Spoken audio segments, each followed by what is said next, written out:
Hello, everyone, and welcome back to the Surviving UX podcast. It's been a minute. I'm here. I'm Meg Kramer. I'm with my co-host Jessamyn Edwards, and we are going to do something a little bit new for us for the next couple of weeks. We're going to have a couple mini episodes on a similar topic, which is prepping for a conference. That's right.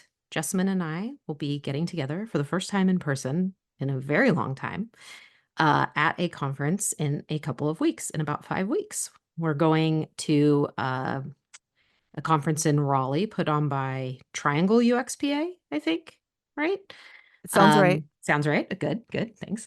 And it's called UX Y'all, which I think is delightful. What a delightful conference name. hmm And over the next couple of weeks, we're going to be planning and prepping for a very short talk for that conference. It'll be a 10-minute talk that we'll hmm be doing. And so anyway, All we'll be right. doing some mini podcast episodes about it just to document the process. And our first episode is really just about, okay, how did we get here? And How what did are we? we, Hold up. How did we get here, Meg? Because I have been asked. I have been asked. how did this happen? Yeah, how did this happen? How'd you Um, get yourself in this fix, Jessamyn? And yeah, why don't you share with our listeners how we exactly got in accepted to yeah, this conference? I think yeah. it's a good story.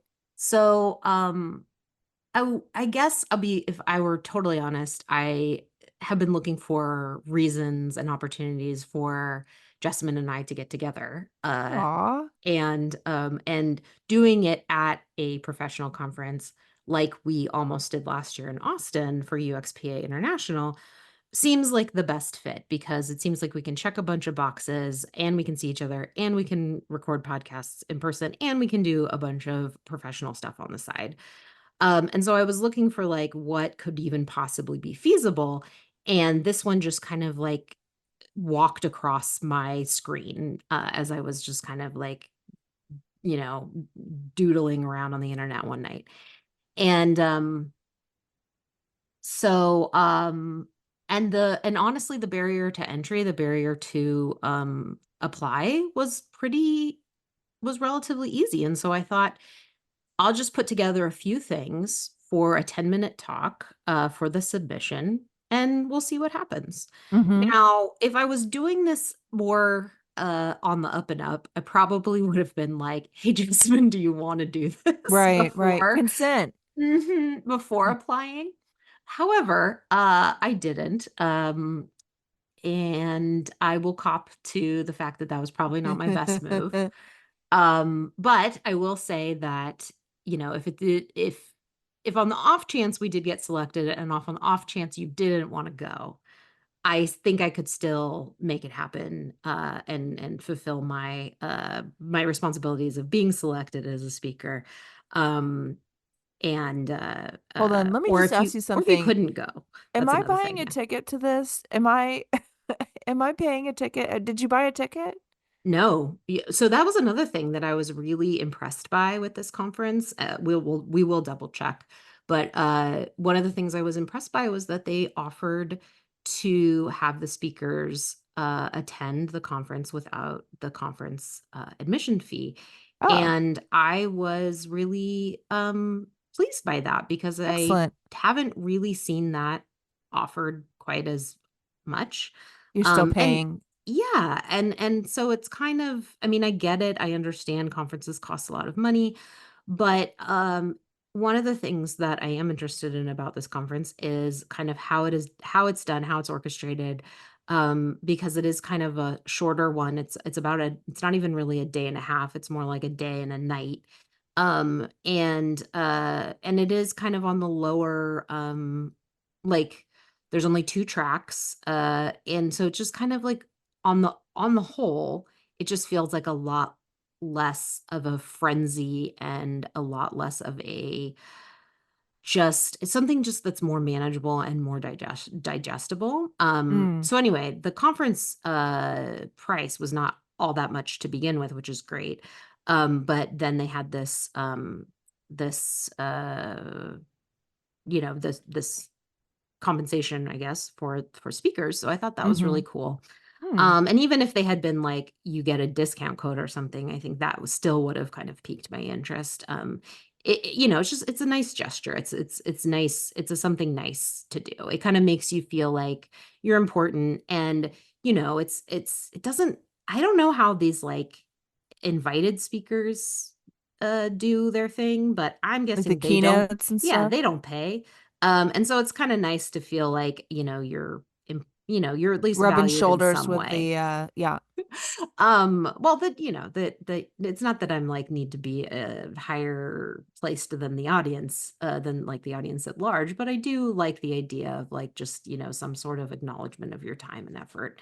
for sure. So I don't know how we got selected, but that was a real surprise and a real real boon to my confidence that like somebody would be interested Totally. in the kind of stuff that you and I talk about on this podcast and think about and posit and dream and those kinds of things.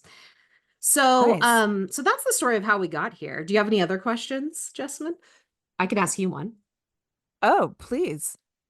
How do you feel like our prep is going so far? Like what are you most concerned about? Like what if a person is going to a conference and prepping for a talk and they're Wow. about 4 weeks out? Like what are the things that they should be looking out for at that So stage? here's what I'm looking at. Here's what I'm nervous about. What I'm nervous Mm-hmm. about is that we are going to be too nice to each other and we're And not going to edit appropriately our mm-hmm. message and cut because Mm-hmm. we're afraid Okay. to cut each other's work.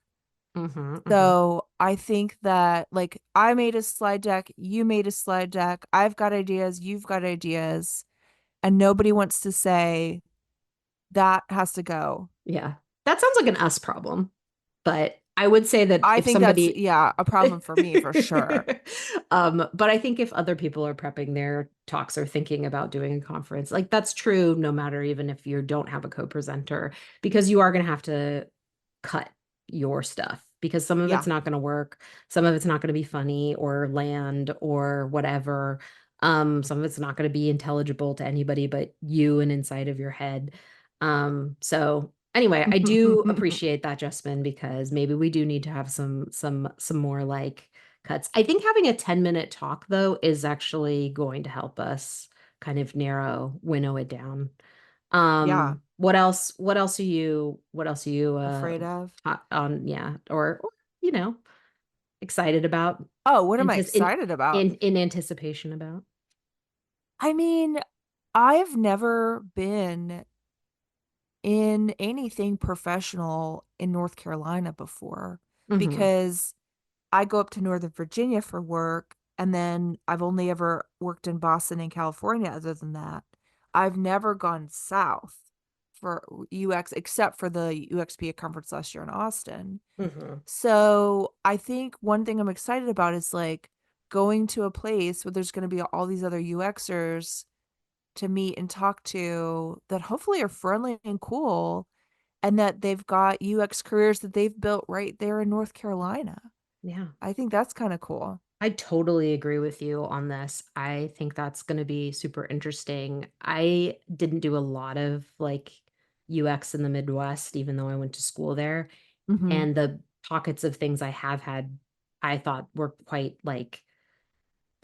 interesting in terms of the kinds of problems that are trying to be solved and also the types of companies that are setting up shop. Like, I think I Hmm. went to a conference in the Midwest once, and it was like every single other person worked for like insurance. Like that was the Uh-huh. big, like insurance For tech sure. was Yeah. like the big thing out there. And I don't know if that's true anymore. This was a while ago. But yeah, I'm super excited for that too. I think we've talked a little bit about how we have a hypothesis that maybe these local chapters are kind of a better, or maybe not better, but an interesting kind of fit in terms of the kind of professional organizations that you could be a part of and get value out of. So I'm excited to see another ask or another one of those as well. That's pretty Well, what pretty about different. you? What are you excited about? Seeing you for the first time, Aw.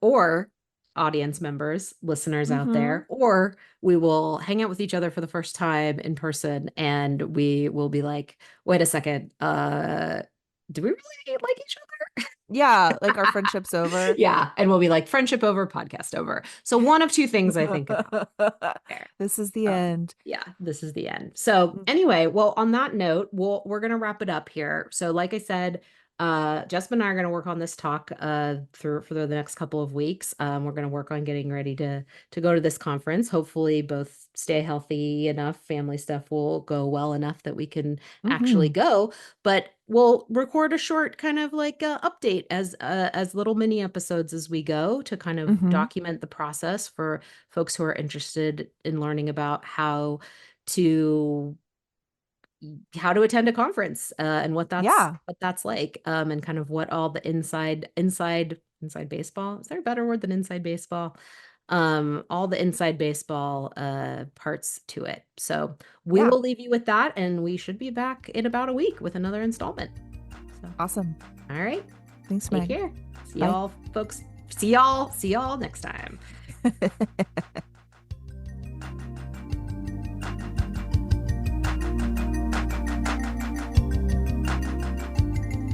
This mini episode is by Meg Kramer and Jessamyn Edwards. Our theme music is Opus Number 1 by Tim Carlton and Derek Deal.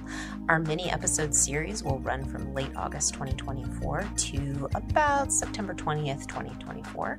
But if you're listening to this not in real time, you can listen to our next episode right away.